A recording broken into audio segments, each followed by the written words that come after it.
이 본문으로 내 믿음 생활의 on and off라는 제목으로 주의 음성을 들었으면 좋겠는데요. 제가 이 설교 제목을 잡다가 TVN에서 한 1, 2년 전인가요? 방영했던 연예인들의 일상을 다큐멘터리로 재직으로 제작한 그런 프로그램이 있었어요. 그것이 on and off라고 하는 프로그램이었거든요. 연예인들로서의 삶, 그리고 연예인이지만 그들의 평범한 일상. 그래서 연예인들의 삶은 온하고, 또 일상의 삶은 오프하고, 또 일을 마치면 일상으로의 삶을 온하고, 또 연예인의 삶은 오프하고, 그래서 온앤오프라고 하는 제목을 붙인 다큐멘터리였는데요. 좀 흥미롭게 보았던 기억이 납니다. 오늘 내 믿음 생활의 온앤오프, 저는 엘리야를 통해서 우리의 믿음 생활의 온앤오프는 무엇일까? 또 어떻게 해야 할까를 고민해 보았으면 좋겠는데요. 여러분, 심리학에서는 우리 감정 상태를 이렇게 네 가지로 구분한다고 해요. 불안, 걱정, 두려움, 공포, 이렇게 구분한다고 합니다. 불안이라는 게 뭘까요? 구체적인 어떤 위험이 다가올 것만 같다는 생각이 스며드는 것입니다. 예를 들어서 내가 지금 엘리베이터를 타고 있는데 타고 나서 갑자기 생각이 드는 것이 갑자기 엘리베이터가 고장이 나서 갇혀 있다가 20m로 추락할 것만 같은 그런 생각이 듭니까? 마음이 어떻게 되겠어요? 불안하죠. 이런 감정이 불안이죠. 걱정이라는 것이 뭡니까? 어떤 일이 벌어질지를 미리 상상하는 것입니다. 그래서 이를 내 생각 속에서 계속적으로 시뮬레이션을 하는 것이죠. 이것이 바로 걱정입니다. 두려움이라는 건 뭘까요? 두려움이라는 것은 이러한 걱정들이 내 삶의 현실로 이루어졌을 때 느끼게 되는 감정이 곧 두려움이라 볼 수가 있는데요. 이런 난처한 일들이 내게 여러분 상상이 아니라 현실이라고 생각하니까 두려움이 엄습해오는 것 아니겠습니까? 또 공포라는 건 뭘까요? 앞서 보았던 두려움의 크기, 내가 가진 두려움이 즉 죽고 사는 문제와 관련될 때 더 깊이 느껴지는 감정이 공포라고 하는 감정이라 이렇게 분류를 하더라고요.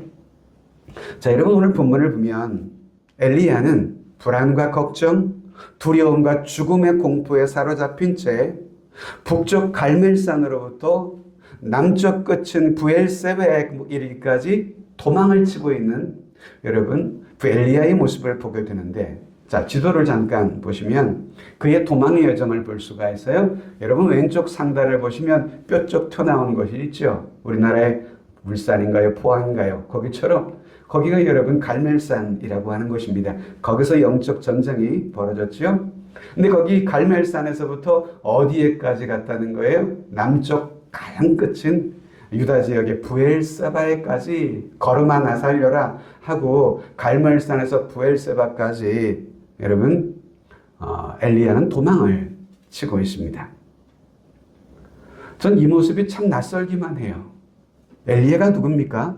하늘에서 불을 내렸던 선지자 아니에요? 그런 그가 무엇이 그처럼 두려워서 이처럼 여러분 걸음아 나살려라 하고 도망을 쳤던 것일까? 오늘 본문에서 보여주는 엘리야의 이런 모습은 낯설기만 하고요. 또 엘리야답지 않은 모습처럼 그렇게 보이기도 합니다. 자, 먼저 엘리야가 어떤 사람인가를 좀 보았으면 좋겠어요. 엘리야는요, 당시 북이스라엘의 왕 아합이 다스리던 시대에 하나님께서 시대 속에 부른 선지자가 엘리야입니다. 당시 북이스라엘 왕이었던 아합은 이방의 시돈 왕의 딸인 이세벨이라고 하는 여인과 정략 결혼을 했습니다. 여러분, 예전에는 왕들이 정치적인 목적을 가지고 정략 결혼을 많이 했잖아요. 이처럼 정략 결혼을 했어요. 그런데 이 결혼한 이세벨이라고 하는 이 여인이 진실로 악한 여인의 대명사라고 불릴 수 있는 그런 여인이었습니다. 이것은 사람 앞에서도 그렇고요, 하나님 앞에서도 그렇습니다. 여러분, 이 이세벨은 아합과 결혼할 때 두 몸만 결혼하는 것이 아닙니다. 이세벨은 자신의 고향과 친정, 그 땅에서 섬기던 우상들을 그대로 가지고 북이스라엘로 와서 시집을 온 것입니다. 자신들의 조상, 자신들의 친척들이 섬기던 소위 바알과 아세라라고 하는 대표적 우상들을 그대로 가지고 시집을 온 것입니다. 자, 열왕기상 16장 31절을 보시면 그 모습이 이렇게 기록되어 있습니다. 느밧의 아들 여로보암의 죄를 따라 행하는 것을 오히려 가볍게 여기며 시돈 사람의 왕 엣바알의 딸 이세벨을 아내로 삼고 가서 바알을 섬겨 예배하고 사마리아에 건축한 바알의 신전 앞에서 바알을 위하여 제단을 쌓으며 또 아세라상을 만들었으니 그는 그 이전에 이스라엘의 모든 왕보다 심히 이스라엘 하나님 여호와를 노하시게 하였더라. 이 아합과 이세벨이 결혼을 해가지고 이런 사태가 벌어지게 됐습니다. 그래서 아합 왕은 결국 시집온 이세벨 왕후를 따라서 왕실에서부터 우상을 섬기는 그런 일이 벌어졌습니다. 결국 여러분 왕실에서의 우상 숭배는 결국 여러분 모든 백성들에게까지 영향을 끼치게 됩니다. 그래서 온 이스라엘로 하여금 전부 우상 숭배에 빠지게 만들게 만든 원인이 바로 이세벨 남편 아합이었어요. 결국 하나님의 택한 백성이었던 북이스라엘은 그들의 하나님을 버리고 우상 바알과 아세라를 섬기게 됐던 것이죠. 자, 여러분 우상 숭배, 여러분 우상 숭배는 우리 하나님께서 금하시고 반드시 지켜야 할 10계명 중에 제1계명을 정면으로 위배하는 범죄하는 행위였잖아요. 나 여호와의 다른 신들을 너에게 두지 말지니라 하셨잖아요. 여러분 이 죄악은 불순종의 죄악으로서 하나님을 대단히 노하시게 했던 그런 죄가 되었습니다. 이로 인해서 하나님께서는 그 북이스라엘을 심판하시기로 작정하셨어요. 그래서 엘리야로 하여금 심판의 메시지를 아합에게 전달하게 하셨던 것입니다. 그래서 열왕기상 17장 1절을 보시면 엘리야가 아합에게 말하되 내가 섬기는 이스라엘 하나님 여호와께서 살아계심을 두고 맹세하노니 내 말이 없으면 수년 동안 비도 이슬도 있지 아니하리라 하니라.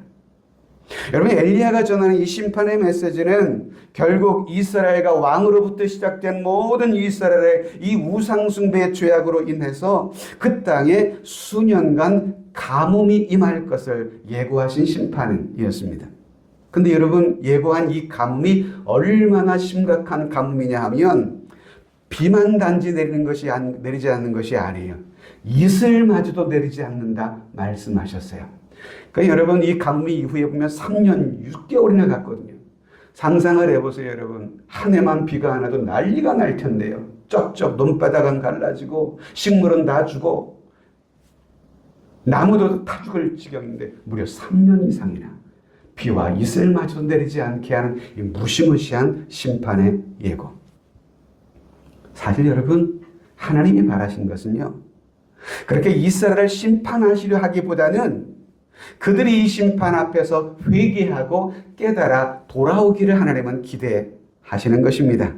그래서 하나님의 사람 엘리야는 아합을 만나서 하나님의 심판의 메시지를 전달함과 동시에 그들이 이제는 그들의 우상을 버리고 하나님 앞으로 돌아오기를 원했던 것입니다. 그래서 엘리야가 제안했던 것이 뭐예요?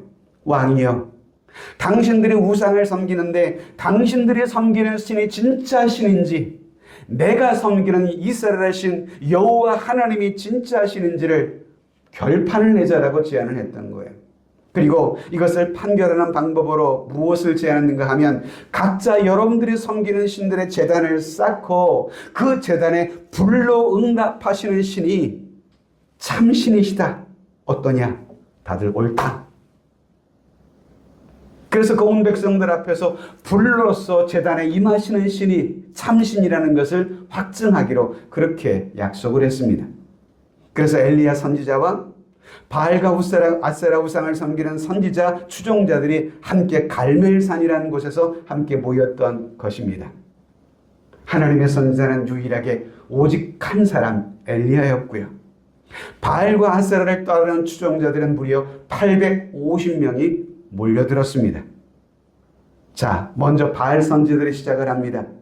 자신들의 몸을 상하게 하며 피를 내기까지 하며 바알의 이름을 간절히 불렀어요. 그런데 그들이 믿는 신들은 아무 반응이 없었어요.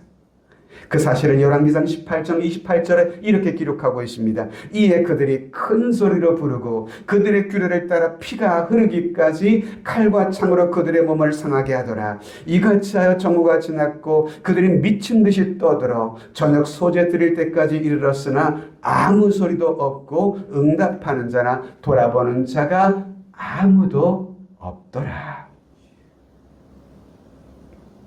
자, 이제 엘리야 차례입니다. 엘리야도 제단을 쌓았습니다. 그리고 쌓은 제단에 제물을 올리고 심지어 그 제물 위에 물까지 쏟아 부어 놓았습니다. 그리고 기도합니다.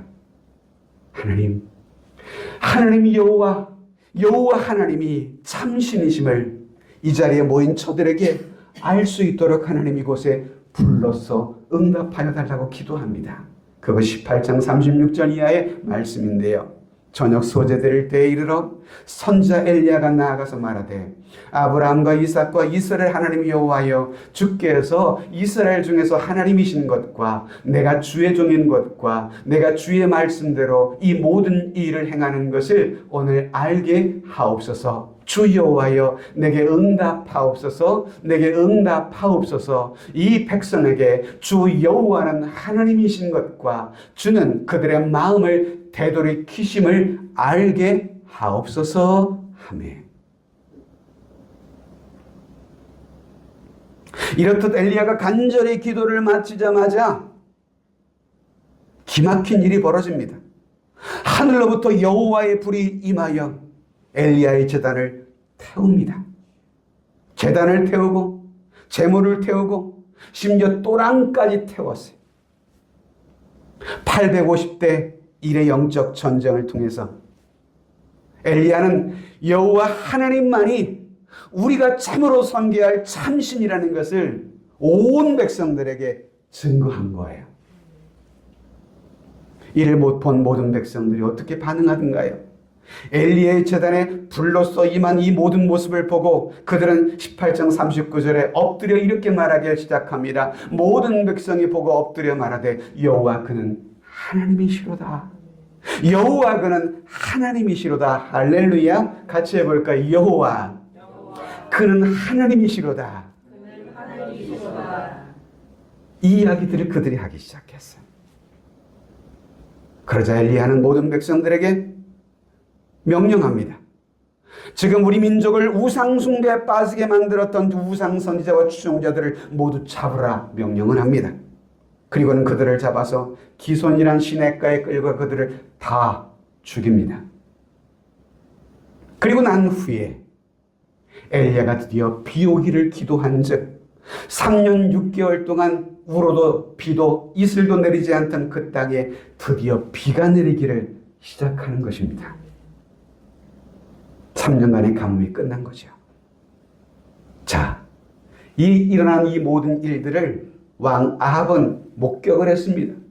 그리고 우상 선지자들이 다 엘리야의 손에 처장되는 것 또한 보았습니다. 이 사실을 아합은 가서 왕후 이세벨에게 이야기하죠. 그러자 왕후 이세벨은 이 일에 대해서 몹시 분노하기 시작합니다. 그리고는 즉시 엘리야에게 사신을 보내며 이렇게 협박을 합니다. 오늘 본문 2절입니다. 같이 읽어볼래요? 이세벨이 사신을 엘리야에게 보내어 이르되 내가 내일 이맘때에는 반드시 내 생명을 저 사람들 중 한 사람의 생명과 같게 하리라. 그렇게 하지 아니하면 신들이 내게 벌 위에 벌을 내림이 마땅하니라 한지라. 자, 여러분, 이렇게 하늘에 불을 내려서 여호와 하나님이 참신임을 증거했던 엘리야, 그리고 모든 우상의 선지자와 추종자를 처단했던 엘리야, 그런 엘리야가 이 왕후가 보낸 서신을 받아들고는 무슨 일인지 갑자기 공포에 사로잡히기 시작합니다. 그리고는 브엘세바 남당까지 도망을 친 거예요. 그 즉시 북쪽에서부터 남쪽 끝까지 왜일까요? 아마도 왕후 이세벨의 칼을 피하기 위한 자구책이었을 것이라 라고 생각이 들기도 합니다.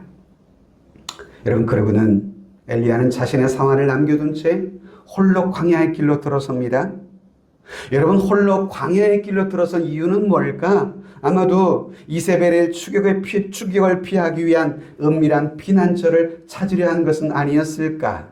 혹은 자신의 모습을 비관하거나 하나님을 이제 만날 필요를 더욱 느꼈기 때문 아니었을까라고 생각이 들기도 합니다. 어쨌든 광야에 들어선 엘리야는 한 로뎀나무 그늘 아래 앉아서 푸념하듯 하나님 앞에 읊조려 말하기를 시작합니다. 4절입니다.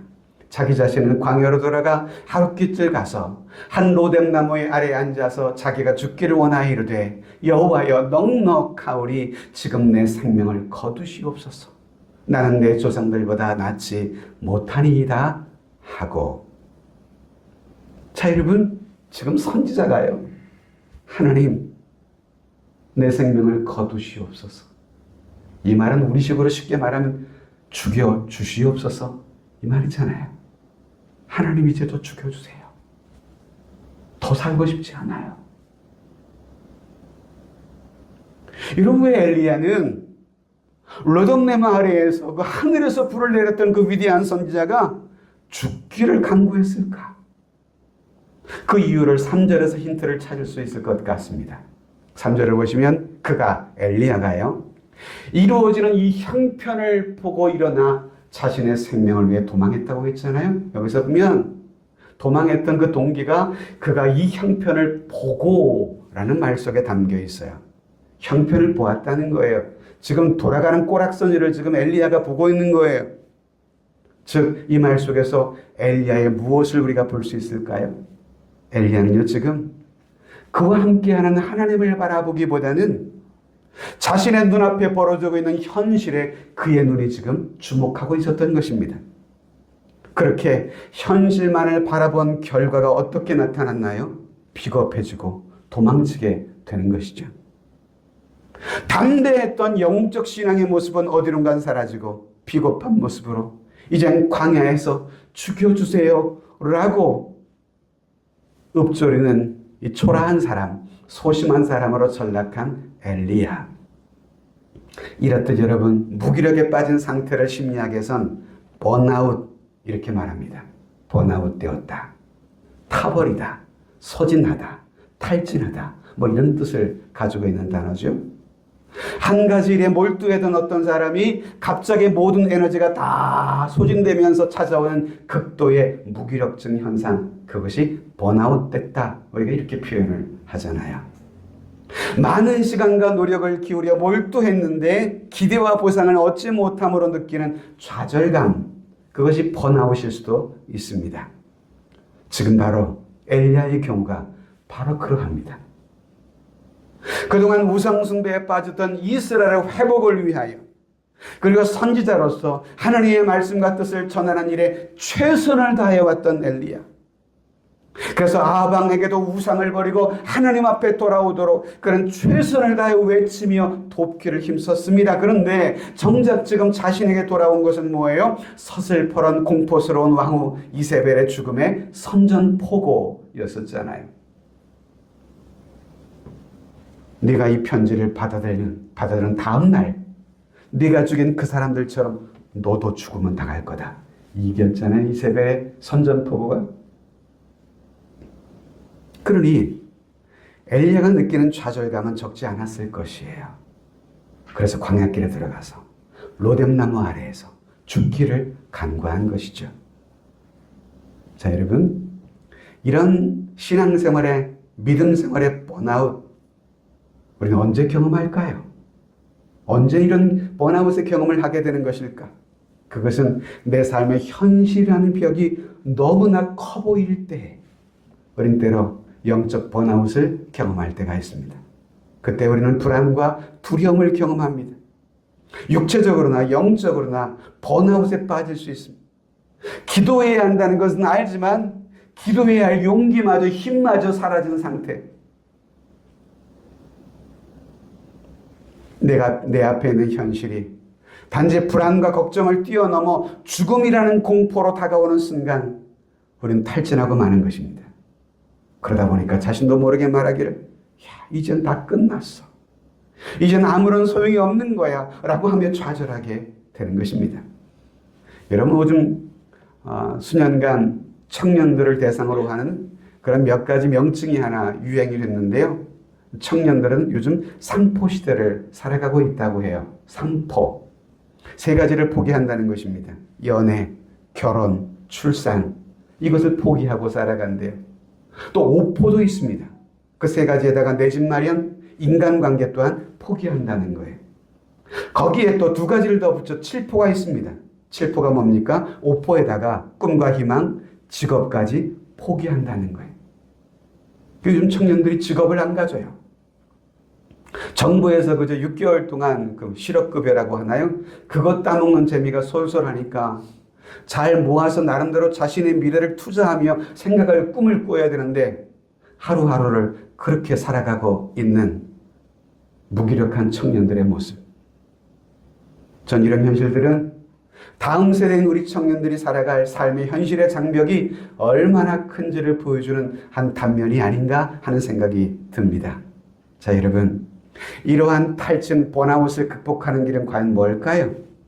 그 해답은요, 오늘 엘리야에게 찾아볼 수가 있습니다. 그것은 바로 살아계신 하나님을 만나는 거예요. 할렐루야, 하나님을 만나는 거예요.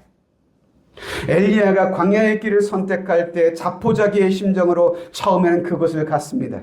그러나 그는 그 광야의 길에서 여호와 하나님을 다시금 만남이라, 그리고 그분 앞에서 자신의 현실적인 문제를 고백하며 삶의 해답을 찾을 수가 있게 되었던 것이죠. 그러므로 성도 여러분, 내가 현실을 피하여 도망을 친다고 해서 내 삶의 문제가 결코 해결되는 것은 아닙니다. 그러면 우리 또한 엘리야처럼 세상에서 해답을 찾을 수 없다고 한다면 우리 모두가 전능하신 하나님 앞에 나아가 그분을 만날 수 있게 되기를 주님의 이름으로 축원합니다. 그분을 만나십시오. 그래서 엘리야처럼 광야로 나아가십시오. 여러분, 우리들에게 광야라는 것은 어떤 것일까요? 광야라는 것은요, 기도의 골방, 말씀의 골방, 그것이 우리의 삶의 광야일 수가 있습니다. 기도를 통해서 하나님을 만나십시오. 오늘도 주의 말씀을 통해 하나님의 음성을 들으십시오. 우리 인생 문제의 모든 해답은 하나님에게 있습니다. 그분께서 나를 지으셨어요. 그분께서 나의 생각과 나의 지성을 만들어 주셨어요. 세상에서 나를 가장 잘 아시는 분은 부모님만이 아닙니다. 부모님보다 훨씬 더 나를 가장 잘 아시는 분, 그분이 여호와 하나님, 그분이 나를 지으셨잖아요. 엘리야는 순간 하나님을 잃었습니다. 하나님은 보이지 않고 상황만 보였었습니다.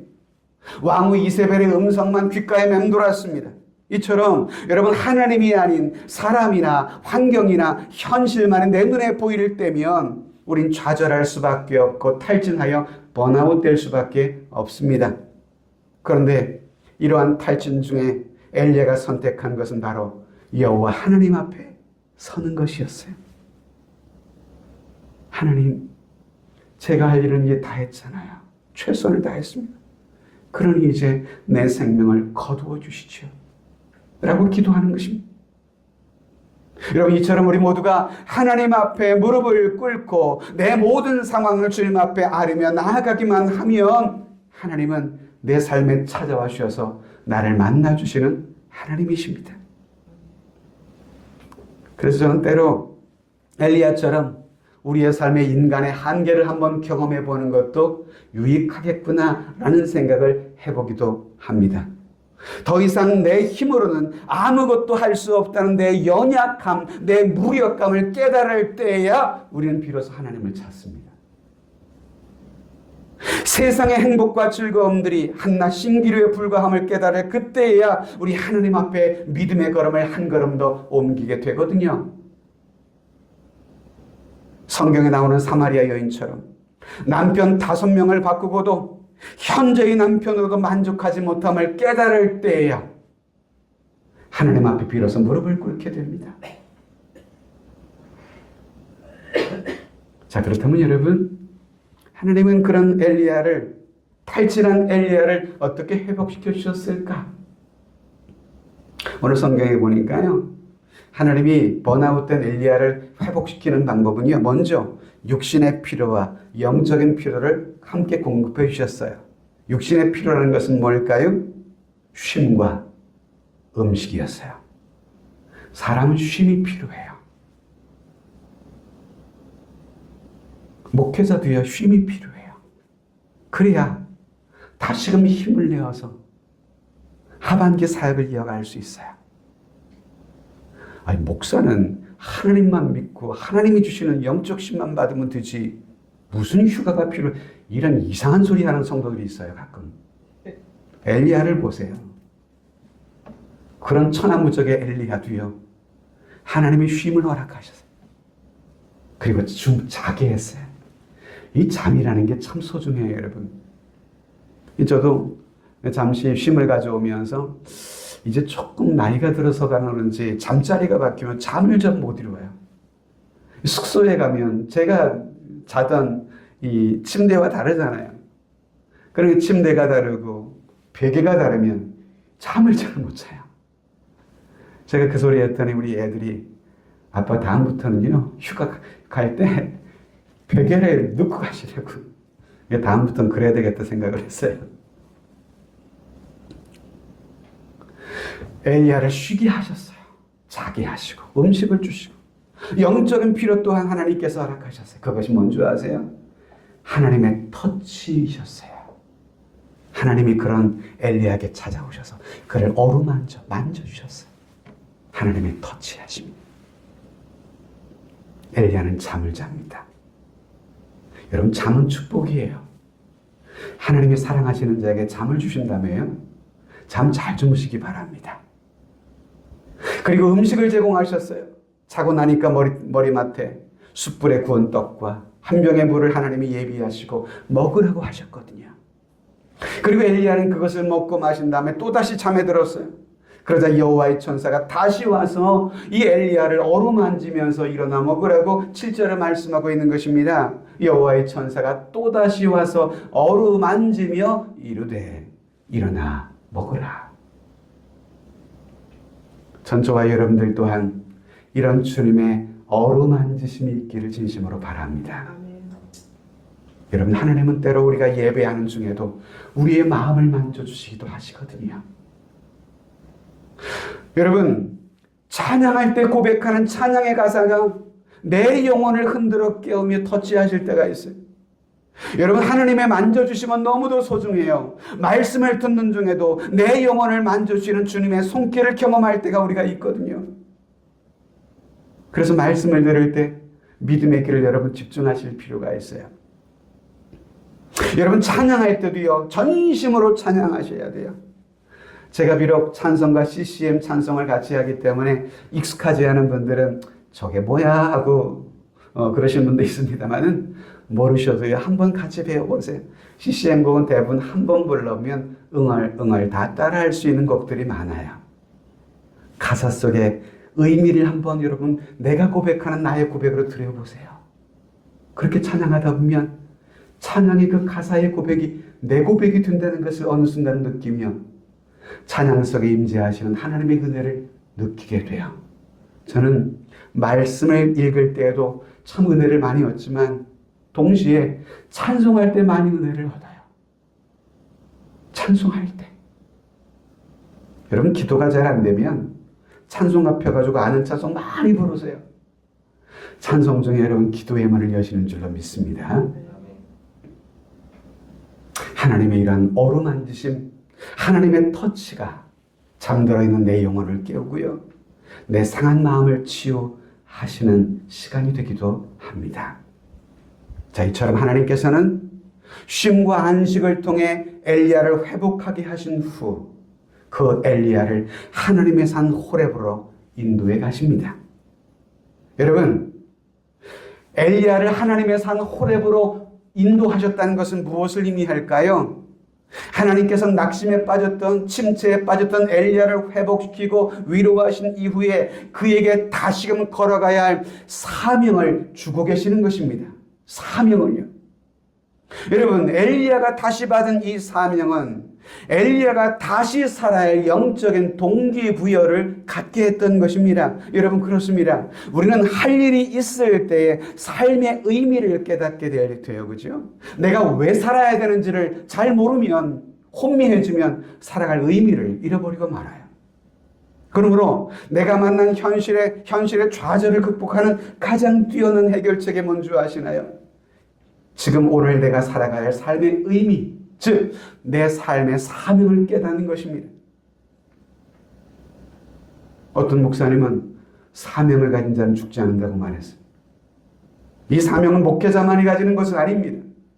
우리 모든 성도님들이 오늘 이 시대 가운데 나로 하여금 살아가게 하시는 그 사명을 인식할 때에 우린 결코 좌절하지 않아요. 결코 넘어지지 않아요. 나의 사명을 깨달으시기 바랍니다.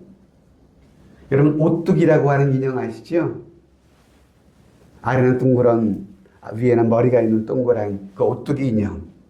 오뚜기 인형의 특징이 뭐죠? 툭 치면 어떤 사방으로 치든 간에 흔들거리다 다시 섭니다. 계속해서 일어납니다. 항상 일어나도록 오뚜기는 그렇게 만들어졌습니다. 위는 마련한 추가 있어서 무겁고 위는 가볍습니다.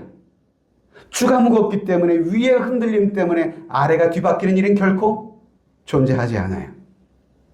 여러분, 현실이 아무리 위협적일지라도 우리가 완전히 넘어지지 않을 수 있는 이유가 뭔지 아세요? 나의 생각과 믿음의 기초를 하나님 앞에 두고 있기 때문입니다. 주를 향한 내 믿음의 추의 무게가 크면 클수록 아무리 세상에 나를 건드리고 무너뜨리게 한지라도 우리는 넘어지지 않아요. 그것을 다윗은요, 시편 37편에 이렇게 고백합니다. 그는 넘어지나 아주 엎드러지지 아니하는 그 이유. 무엇 때문이라고요? 여호와께서 그의 손으로 붙드시기 때문에. 우리 좌우분들에게 이렇게 좀 인사하시겠어요? 하나님이 집사님의 삶을 붙드실 겁니다. 한번 축복해 주세요. 하나님께서 여러분들의 삶을 붙잡으시고 계세요. 고린도후서 11장에 보시면, 제가 길어서 차마 인용은 못하겠는데요, 바울의 자서전적 신앙 고백이 그 장에 들어가 있습니다.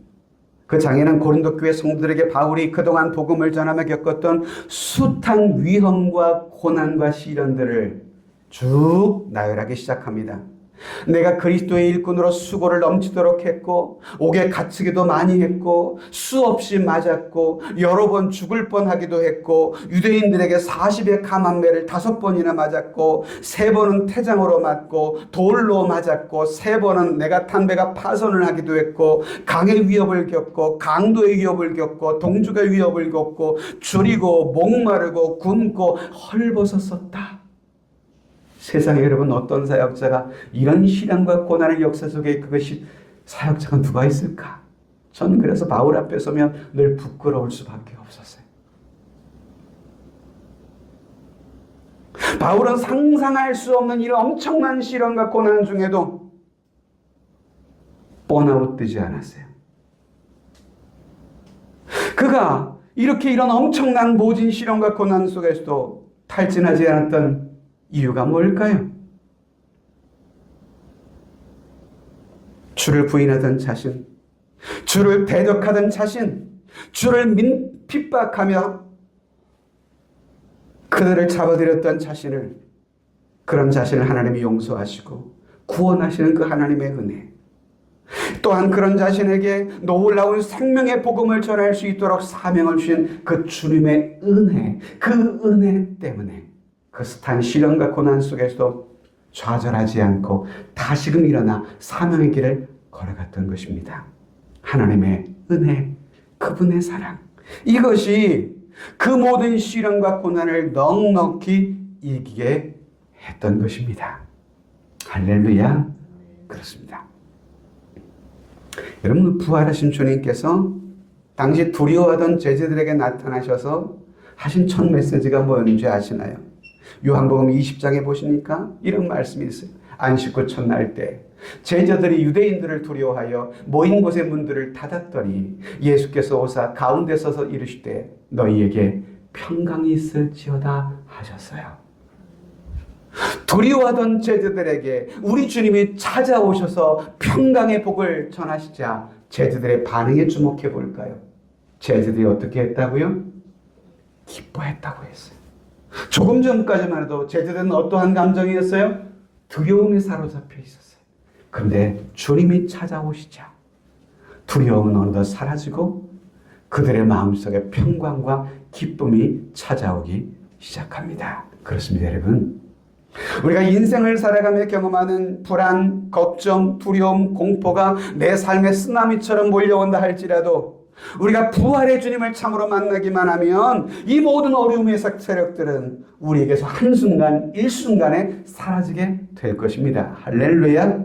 사라지게 될 거예요.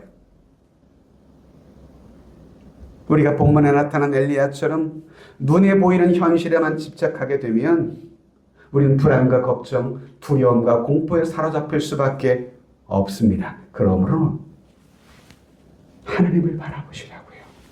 주만 바라보시라고요.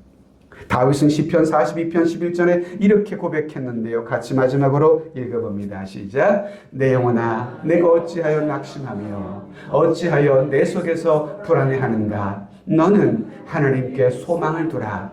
나는 그가 나타나 도우심으로 말미암아 내 하나님을 여전히 찬송하리로다. 무더운 여름을 우리가 보내고 있습니다. 육체적으로나 영적으로나 번아웃되기 쉬운 그런 시기입니다. 이러한 시기에 여러분 하나님 앞에 더욱 나아오시기를 힘쓰셨으면 좋겠습니다. 그 어떤 고난이 내 앞을 막을지라도 우리에겐 누가 함께 계십니까? 여호와 하나님이 함께 계세요. 그러니 탈진하지 마시고 번아웃 되지 마시고 주님이 주는 성령의 능력과 그분의 말씀을 통해서 우리 모두가 날마다 승리하며 살아가시는 우리 세종하람교회 모든 믿음의 가족들 되실 수 있기를 주님의 이름으로 축복합니다.